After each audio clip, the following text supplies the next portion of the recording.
নীল গগনে পূর্ণ চন্দ্রের উদয় হয়েছে। জৈছে বীজি কুড়াস গুড়ো খণ্ড সার সারকা সীতা মিশ্রী উত্তম মিশ্রী আর ক্রমে ক্রমে রতি হয়। স্নেহমান রাগানুগা ভক্তের মহাভাব হয়। ভক্তের মধ্যে মহাভাব তখন আসবে যখন এই রাসের গভীরে, গভীর থেকে গভীরে কোনো ভক্ত নিজেকে ডুবিয়ে দিতে পারবে। যার জন্য বললেন ভগবান ও পিতা রাত্রি, ভগবান ও পিতা রাত্রি, ভগবান হইয়াও সেই রাত্রি। শুধু লীলা আস্বাদন করলে হবে না বাবা, বুঝতে হবে। ভগবান হইয়াও সেই রাত্রি, বলেন ভগবান ও পিতা রাত্রি। ভগবতে রাসের প্রথম এটা হচ্ছে শ্লোক, প্রথম শ্লোক এটা। ভগবান হইয়াও সেই রাত্রি, যে রাত্রিতে গোপীদের বস্ত্র হরণকালে সেই রাত্রি। পূর্ব প্রতিশ্রুত বাক্যে অনুসরণ পূর্বক শ্রী ভগবান আমার রমণ ইচ্ছা করিলেন। একজন বলিলেন ভগবানের আবার রমণ ইচ্ছা কেন?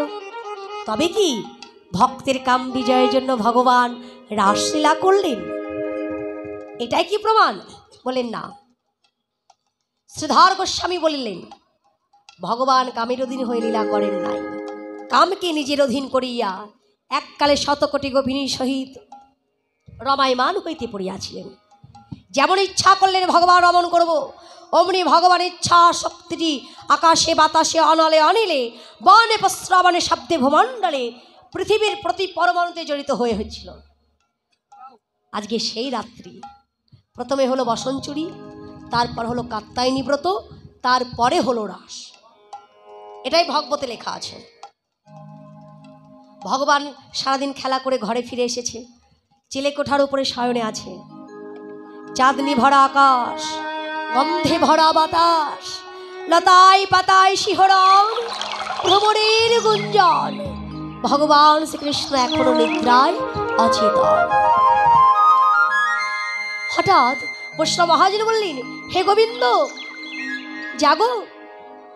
না না, ভাবে জাগবে না। মা যশোমতী ঘুম পাড়িয়েছেন, আর জগৎ জননী মহামায়া চিন্তায় পড়ে গেছেন। তার মায়ার শক্তি দিয়ে গোপালকে ঘুম ভাঙিয়ে দিলেন। ভগবান শ্রীকৃষ্ণ কি করলেন? মধুর মুরলীটি করে নিয়ে নিধুবনে প্রবেশ করলেন। দেখো কালো ভ্রমর রাঙা ফুলে মধু খায়, কালো ভ্রমর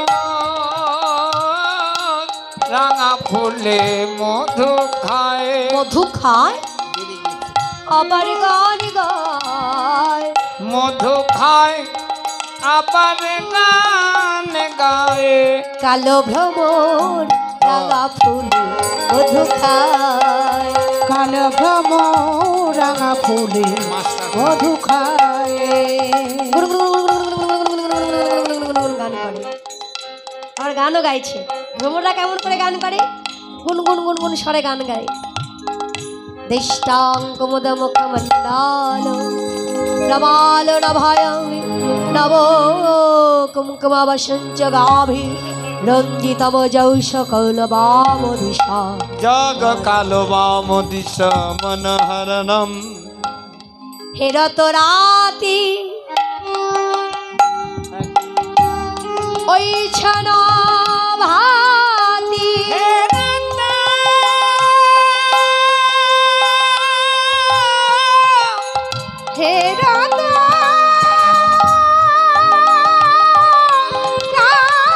রাতি, হেরত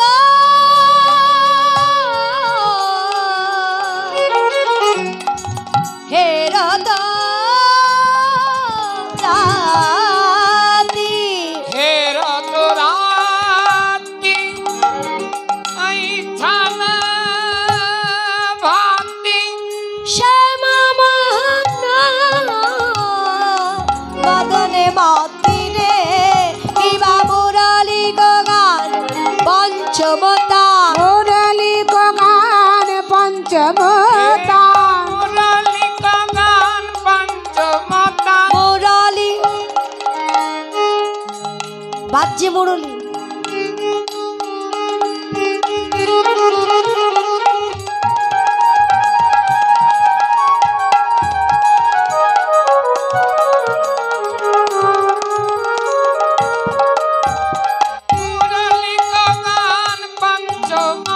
কুলবতী চিত্ত চরণী রে, কুলবতী চিত চরণী আহা রে, কুলবতী চিত্ত চরণী রে, কুলবতী চিত চিত্ত চুরি করিলা, আহা কুলবতী চিত, করিলা কুলবতী চিত, করিলা কুলবতী চিত, করিল রে।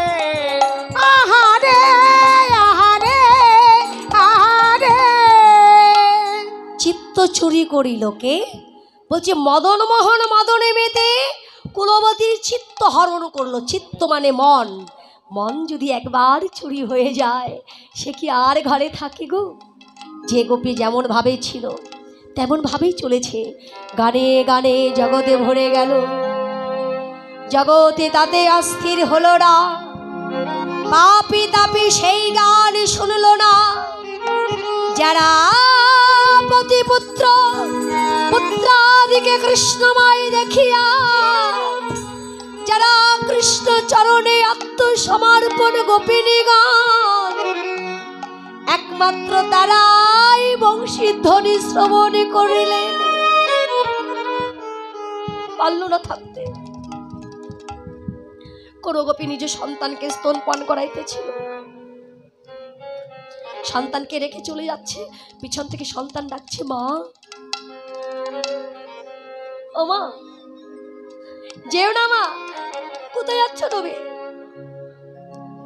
গোপিনী বললেন, খোকা রে, আমার সময় হয়ে গেছে।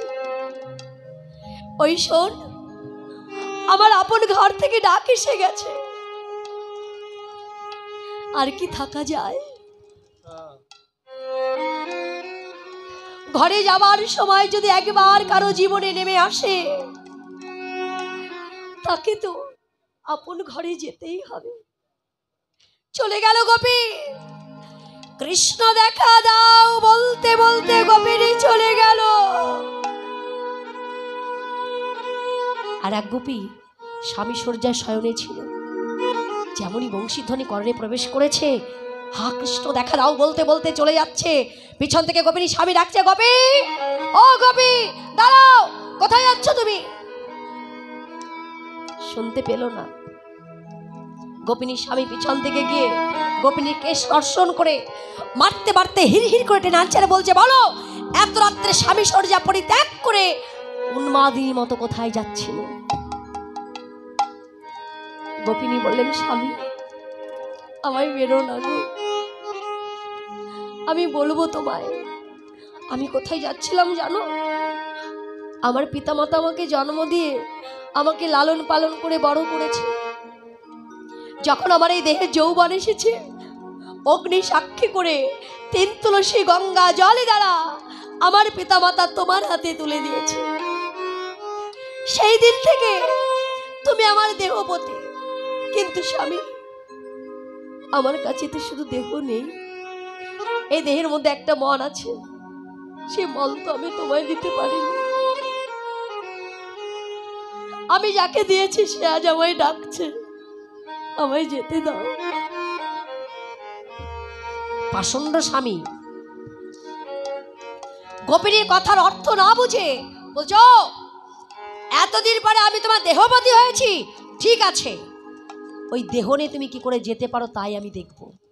পিছনে ফিরে হাত বেঁধেছে, 2টি চরণ বেঁধে একটা নির্জন ঘরে গোপীকে বন্ধ করে রেখে দিয়ে বাইরে থেকে বলছে, দেখো গোপী, আমার দেহ আমি বন্ধ করে রেখেছি, এইবার যদি তোমাকে যেতে হয় এই দেহ তোমাকে ত্যাগ করতে হবে।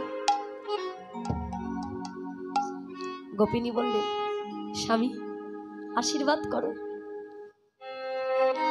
তোমার বাক্য যেন সত্য হয়। কি হবে এই দেহ দিয়ে?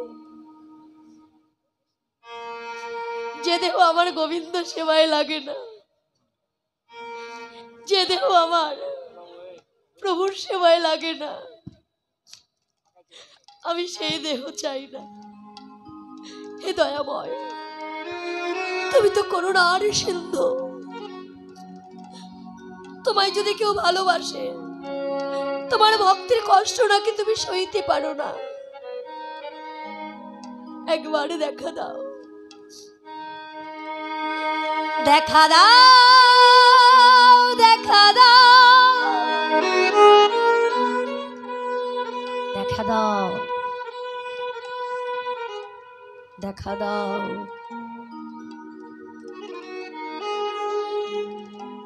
দেখা দাও,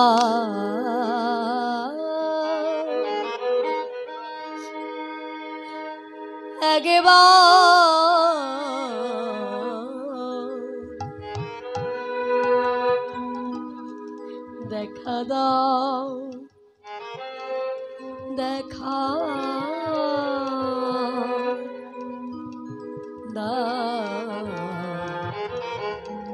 হে দয়াময়, তুমি বিনে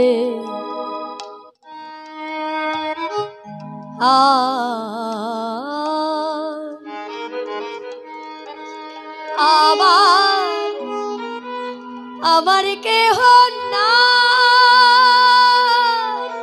দেখা দে একবার দেখা দাও, হে গোবিন্দ।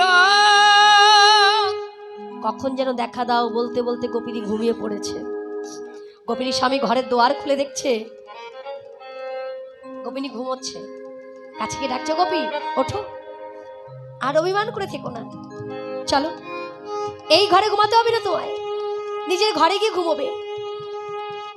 গোপী যখন সাড়া দিল না, গোপিনীর স্বামী গোপিনীর অঙ্গে হাত দিয়ে যখন ধাক্কা দিয়েছে, চমকে উঠেছে।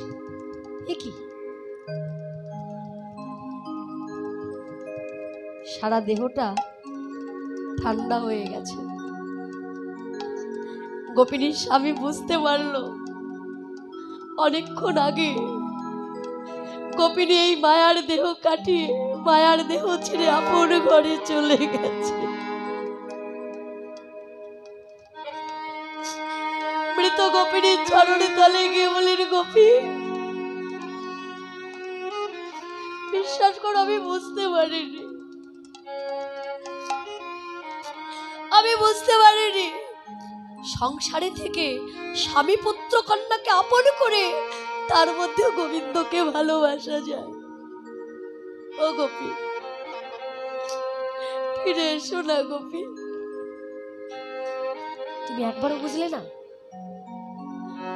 তুমি তো তোমার পরমপতিকে পেয়ে গেছো, কিন্তু এই জগতে তুমি ছাড়া যে আমার ভালোবাসার মানুষ আর কেউ না। আমি ভুল করেছি তোমায় ভালোবেসে, আমি আগে জানলে তোমায় আমি ভালোবাসতাম না।